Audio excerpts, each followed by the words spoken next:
Oh, it's starting the recording. Okay, we're good. All right. Hi, my name is Mira Hadid, and my partner here is Pearl, and we did our assignment on defunding the police. So let's get started with how our society views the police force. A big chunk of society would probably say that the police force is a system of good people. They care about society, they care about keeping order, and they take good care of us. There's also a large chunk of society who views the police force as a system of bad people, a system of people who are corrupt and commit violent acts against citizens. And then there's a part of society that views them as a mix of good people and bad people. Those who strive to commit good acts, but then have some bad apples in the mix. So we're going to take a look at who actually are the police force. According to the Merriam-Webster dictionary, the police force is identified as a body of trained officers entrusted by a government with maintenance of public peace and order, enforcement of laws, and prevention and detection of crime. So now that we have that foundation of what the police force is meant to be, we can continue on and see what did the creation of the police force look like. So in the 1700s, the first form of policing in the South was created. Now, this wasn't an official police force, but it was a form of policing, and it was known as the slave patrol. So the slave patrol had a few main duties, and they were to find and punish runaway slaves and keep the plantation owners in check. Now, in the 1800s, we transitioned more away from the slave patrol and into an official police force, which was established in Boston, New York, and followed by most other states. Now, this first official police force, their duties were to prevent crime and keep order. And then in the 1900s, we see even more changes that lead to a new police force and the creation of federal and state police forces. And their main duties were to fight street crimes. Now, the differences between these centuries might seem like a lot. However, there were a lot of overlapping. The slavery and segregational foundation of the slave patrol in the 1700s bled into the way that the police functioned in the 1800s and the 1900s. So while there were changes, we still saw a lot of overlapping with racially based police strategies. And so this article from insider.com did a great job of explaining the creation of the police force and the different strategies throughout the decades or the centuries. However, it did not do such a great job of explaining the moral implications of this and how it really affected society. So now we're going to take a look at the different eras of policing. And this comes from the textbook Introduction to Criminal Justice. So we'll start off with the political era. This was the 1840s through the 1900s. And in this era, the police received most of its authority from local political leaders.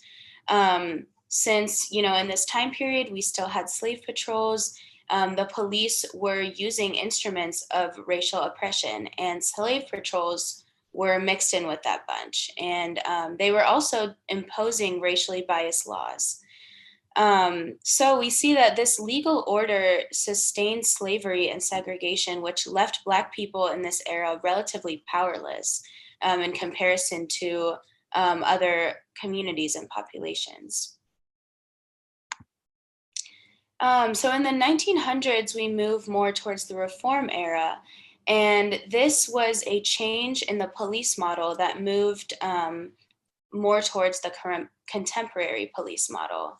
And this is where instead of the police receiving authority from political leaders, they receive authority from law and professionalism. And while a big chunk of the United States saw this as a huge change. You know, they saw the change in their communities, they saw the change in how the police force impacted them in a good way.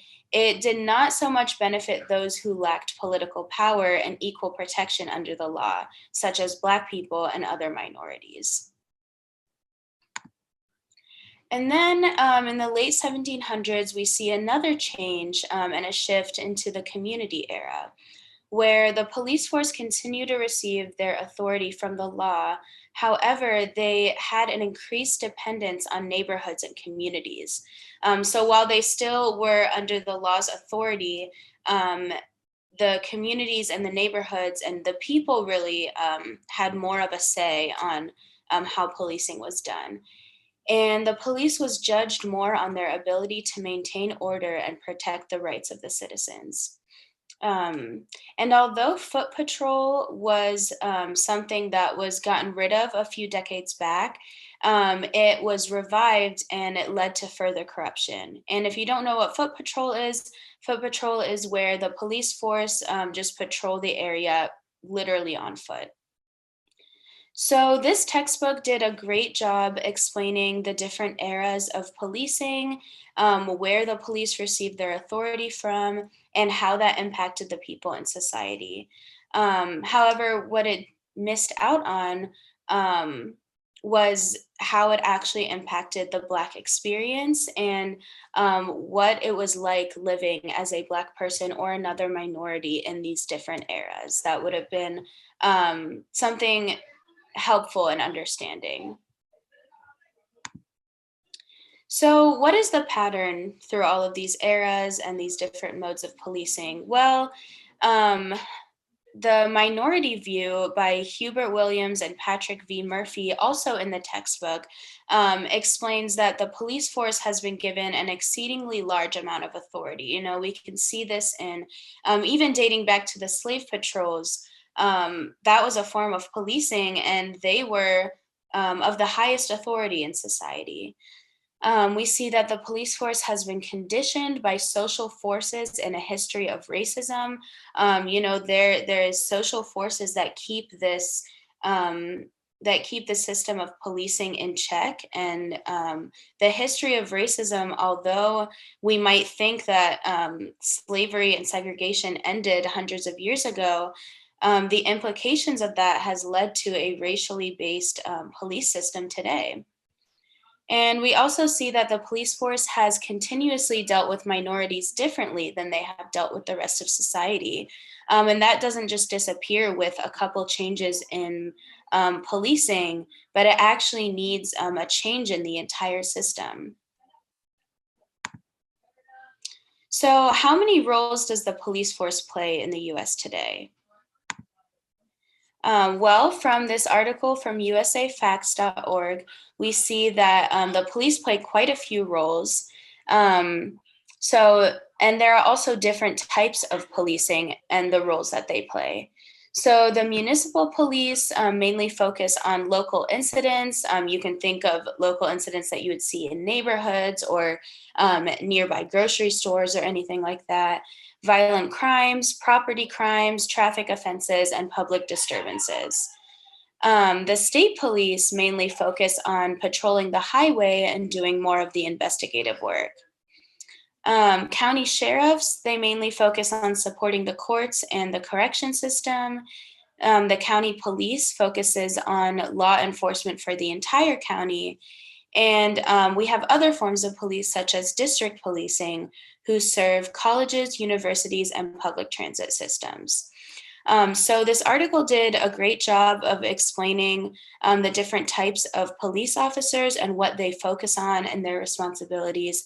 However, it didn't do such a great job of explaining why the police force has this many responsibilities, the different resources or systems that it could be reallocated to, and the implications of the police force having this many responsibilities. Okay, so how do the police have this much power in our 2020 society? And one of the main answers is money. Because the police were seen as such a necessary system at the beginning of our country, I mean, in retrospect, they definitely were one of the binding forces in creating our society as we know it, in establishing rules and keeping people in their correct place in society. So we do have them to thank for how our society is formed today. But again, that has a lot of racial implications. But they definitely have a lot of funding. So you can go ahead and click to the next thing. So the police get, I think they're one of the most they're second place that our taxes actually go, and they receive a lot of funding. You can click the next one. So a total of $193 billion on average per year do go toward the police. And police spending accounts for 9.2 of all local government spending. And it makes sense when you look back at what Mira was saying. They have a lot of different roles. So this money is definitely going toward, maybe highway patrol, but also police in schools, police in universities. And this money could definitely be redistributed to places that prevent the police force from having to come into play, from having to kind of arrest people and do their jobs from that sense, and putting people again in prison. So this could definitely keep them from having way too much responsibility, as you can see that they do. So where else could this money go? A couple different places. So it could go toward schools. It could go toward healthcare, de-escalation training, counseling, and rehabilitation centers. So such funding could definitely keep people from getting funneled into the prison system. We have one of the highest, I think we have the highest incarceration rate in the entire world. And this is definitely a huge problem. And as soon as we send the police on somebody and they end up in jail, that's just contributing to the problem that we have. So for instance, if somebody maybe goes to a really poor school, they don't get a great education, maybe they find the need or feel the need to turn toward violent crime to get money or to provide for their family, and then they end up in jail, right? Or healthcare, maybe they have to steal medicine, or maybe they have to rob people for money so they can pay for their important medicines, because our healthcare is very, very expensive in America. I think we have one of the worst healthcare systems in the entire world. I think we're seventh in the worst healthcare. Definitely, we could put it toward de-escalation training. As soon as a cop shows up on the scene, a person is going to be scared, so maybe they're going to act and do things that they typically wouldn't do because of their fear, especially among minority groups. If you have such a negative experience with police, you're more likely to do something you're going to regret. And police have often said as a defense for committing violent crimes against Black people or other minorities, well, I was scared, I was nervous. And maybe we need to provide them with some more training and racial bias, and also, keeping them calm on the scene, because clearly that isn't happening. We could also provide money for counseling services. If I'm a mentally ill individual, I'm not getting the medicine I need, I'm not getting the therapy I need, I'm probably more likely to commit crimes. And also rehab. If I'm doing drugs, I'm buying drugs, I'm definitely going to wind up in prison at some point in my life. So we could definitely add more funding to these areas, which are seriously underfunded in America. And I think a lot of different cities have done it so far. Minneapolis, Baltimore, even Washington, D.C. has definitely slashed their funding and has given that money to other places. And we'll see how it turns out. But this is definitely a good alternative. So defunding the police, there's a lot of misconceptions around it. I've heard it from my friends and family. The misconception is that defunding the police means completely abolishing the police, right? No more sheriffs, no more police stations. And people are like, well, this is going to be complete chaos. And this just isn't the reality. Defunding the police means lowering the funding that police forces receive, and we reallocate those funds to other systems in society, as I previously mentioned. So that's definitely not the case that we would just take away the police. So the benefits of defunding the police. So the police force definitely, as Mira mentioned, have a history of over-exercising their power, as they've been allowed to do, and usually in using racially biased tactics. For instance, their job was to enforce social norms, right? So maybe it was segregation where white people have a bathroom and Black people have a bathroom. As a police officer, it would be my job to make sure that those social norms and this concept still exists. So they definitely are going to have some more racially biased tactics. And defunding the police would mean that the police force would still have a role in protecting society. Of course, every society needs people to protect them and keep everyone in line. But other systems who are more trained and qualified, such as mental health specialists, they can maybe tend to these specific incidents in our society that would help de-escalate situations. And it would definitely help take a lot of that stress off a police officer's shoulders, considering they have so many different roles and so many different problems that they need to attend to. And do we overall have more knowledge of the police force now and its implications in our 2020 society? I think that we definitely both know a lot more about the police. We have learned about slave patrols, the different eras of policing, and having walked out this police system in our society, what it means for people of color, what it means for white people in America, and what their role is. And clearly, they have a lot of different roles in society. But it is also important that we learn what it would mean to defund the police and maybe cut a lot of their funding so we can better help those people who may end up in prison. And that is the conclusion of our presentation.